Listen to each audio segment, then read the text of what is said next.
former Reagan economist and author of Taxes Have Consequences, and Florida Congressman Byron Donalds.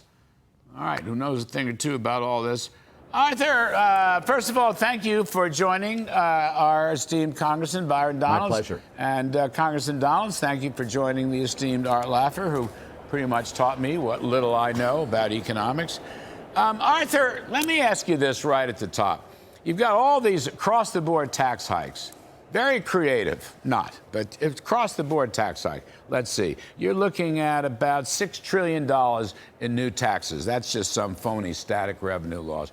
Arthur, is there an example in recent history, in deeper history, where you can tax your way into prosperity, where raising taxes on individuals, on work effort, on investors, on capital gains, on corporations, on every darn thing that moves? Is there an example? And you just wrote a book about this, covering the last century or so. Where's the evidence that shows you can tax your way into prosperity? You know, based on the evidence, Larry, based on tax returns, every single time you've raised tax rates on the rich, three things have happened. Number one, revenues from the rich have fallen. Number two, the economy has underperformed.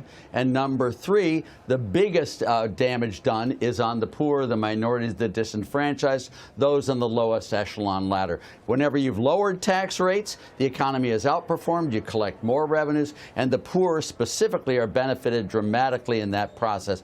That's the truth for the U.S. for the entire period of the U.S. income tax. If you look at states, Larry, those states with the highest tax rates are underperforming those states with the lowest tax rates. There are 9 states without an earned income tax, and those states are by far outperforming the states that have the highest tax rates. Those states that have adopted an income tax since 1960, those 11 states, they are the biggest underperformers of all compared to the rest. Look at countries across the world. You know, the example is clear, not only in the U.S., not only historically, but in the states and across countries. This is contrary to everything that facts tell us. Now, hypotheses and wishful thinking, that's all I heard on the State of the Union. That's all there was there. He is dead wrong on the tax issues and on the spending issues. Well, Byron Donalds, you know, Mr. Biden says he's going to end trickle down. Didn't work. And he says people don't pay their fair share. The wealthy don't pay their fair share. These are assertions that he makes time and time again over the course of his presidency now into its 4th year. And he said it again at the State of the Union. And it's in now. It's in the cold print of the budget that just came out today. All right. What do you make of that? He will not listen. He will not listen, nor will he look at the evidence, Byron Donalds.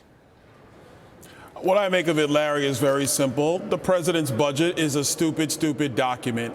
It's not going to help the American economy. It's not going to help the American people. Let me also add this. If you're looking at the way he wants to raise taxes, who you are going to squeeze more are young people in our country, minorities in our country, who are trying to find ways to build generational wealth. They are trying to find ways to actually raise a pot of money, build equity, and pass that on to the next generation. Joe Biden's budget and his tax philosophy will basically kill all of that. It will not make it possible. And last point I'll make, Larry, is Joe Biden likes to talk about people not paying their fair share. Well, he needs to look no further than his own son, because his son was evading taxes. So he should talk to his son first, make sure his son pays up before he tries to go get money out of the pockets of the rest of the American people. This kind of a tax policy would shred an economy that is already weakened and on its back because of Joe Biden and radical Democrat policy. You know, Art, of course, Byron has a point about his kid. But, I love it. I love it. It's a good point. Well, Lord knows what his tax liability really is. But, you know, this stuff is being tried in Europe. This stuff has been tried in South America, this tax the rich stuff. Actually, as I saw it, In some cases, I think with regard to corporate taxes and capital gains taxes, the U.S. would have a higher tax rate than China, which strikes me as not a good idea since we're competing with China. They're our leading adversary or enemy in the world. And the taxes don't, the rich people don't pay their fair share, Art. Now, you've done some work on this. The rich people don't pay their fair share. What does that mean exactly? I thought the numbers showed exactly the reverse, that the rich pay virtually half of the income tax system. Well, they do pay half the income taxes. I don't know what their fair share is, according to Joe Biden, but the top 1% pays about 50% of all taxes, and the bottom 1% is zero. In fact, I think they collect money from the tax system. If you look at what he talks about with the corporate tax, Larry, which is just, we had a very large tax rate reduction under Donald Trump. And if you look at it, it paid for itself within 2 years, Larry. It paid for itself. It created the lowest poverty levels for the poor, the minorities, the underprivileged, the undereducated. All of those had the lowest possible unemployment rates ever. Now he wants to reverse that and raise it back up to 28% and make us probably the highest corporate tax in the world now.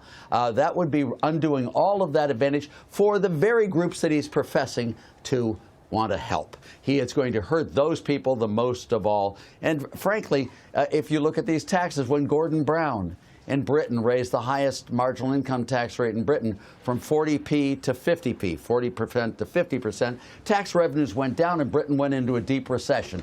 Now Cameron lowered it from 50 to 45, afraid to go all the way, but it improved. It is just classic everywhere in the world at all times, and in the U.S. over history, it just doesn't work the way he's saying it does. And, no matter how wishful his thinking is, wishful thinking is not a theory, it's not a plan, it's not a way to get success. Look at the facts, Larry, and only the facts. And that was what should drive economic policy, and that's the furthest thing from Biden's mind. I want to get to Byron Donalds on the spending side, because this is Biden's saying he's going to raise taxes by roughly $6 trillion, and that's going to lower the budget deficit. Now, history runs against that, because you're going to have less growth, more sheltering, and you're not even going to realize the revenues. But just putting that aside for a minute, this is gigantic. The government is running the federal government is running 25% of GDP under Biden.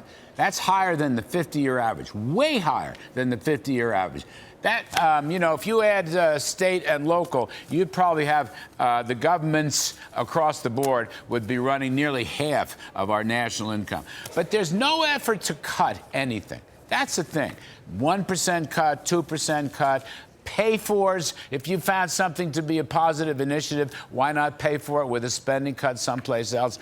And I fear that even some of our Republican friends have lost their goal, have lost their enthusiasm for it. They may complain about the budget deficit and the borrowing, Byron Donalds, but nobody seems to want to really cut spending. This is it. I mean, Biden is just typical of that. No spending cuts. Just grow government as big as you want to grow it. You're absolutely right, Larry. It is a fever on Capitol Hill, and it's spending other people's money, and it is not sustainable. Let me give you a couple of things. First and foremost, we already talked about it. We raised about $5 trillion in taxes. We should be taking the federal agencies back to pre-COVID spending levels. That would cut the federal agencies around 20%. It is a major step in the right direction. Makes no sense that these agencies are still spending as if COVID-19 is still going on. The pandemic is over. You got to shrink these budgets again. That's one. Number two, if you did that, you actually would get some consistency on Capitol Hill, because if we made a strong push as Republicans, and I'm in favor of this, to actually cut spending, the Democrats are the ones who would shut down the government, because they would never agree to the spending cuts. Think about how insane of a logic that is, Larry. We say, let's cut spending. The Democrats would stomp their feet and say no. We would never come to an agreement on what to spend, and the government would close. And then they would turn around and blame Republicans, because Republicans want to be fiscally responsible. Republicans want to, secure the border. Republicans want to, follow the law and follow the Constitution.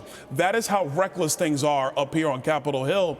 And so I stress to my Republican colleagues, especially our chairman and the leadership, we have got to get the fiscal house in order. We should be cutting spending dramatically in the next spending budget for the 25 fiscal year. And if you have Democrats who don't want to go along wrong, we should not capitulate to their recklessness, because the country is what suffers. And if the country suffers, the American people are going to suffer even more. You know, it's amazing, Byron, just as the last point, I got to get out. You two are great. You know, it's amazing. He has spent $6 trillion or so new in his first 3 years. This budget would add another, whatever, $3 trillion or $4 trillion. I don't know all the details yet, just came out. So he spent all this money, and he's borrowed all this money, and he's proposing tax hikes on everybody all the time. But Byron, according to his polls, particularly on the economy, but in general, his performance, it hasn't done him a bit of good. It's like the American people are wising up to this tax and spend and progressive socialist big government. It hasn't helped him. I mean, if it helped him, he'd be at a 60% approval rating and 80% on the economy. He's spent a bloody fortune. He's borrowed us into you-know-what, and it hasn't helped him one bit. Now, I find that very interesting, and maybe that's the only that's the only little kernel of optimism I can muster here. It hasn't helped him. Give you the last word, Byron Donalds. You're absolutely right. It hasn't helped him. The reality is that the Democrats are now a party of elites and a party of people who rely on welfare. It's unfortunate, but that is the case. So all of the money that they're spending goes to favor the Democrat elites who are taking that money to make other money for themselves and drown this country in massive amounts of debts. It is wrong, and it is time for leadership on Capitol Hill and in the White House in the form of Donald Trump. Yes, sir. I know somebody in South Florida is just waiting, dying to get another bite out of the apple. That's what I hear. Anyway, Arthur Laffer, thank you. Congressman Byron Donalds, thank you. You're both fabulous.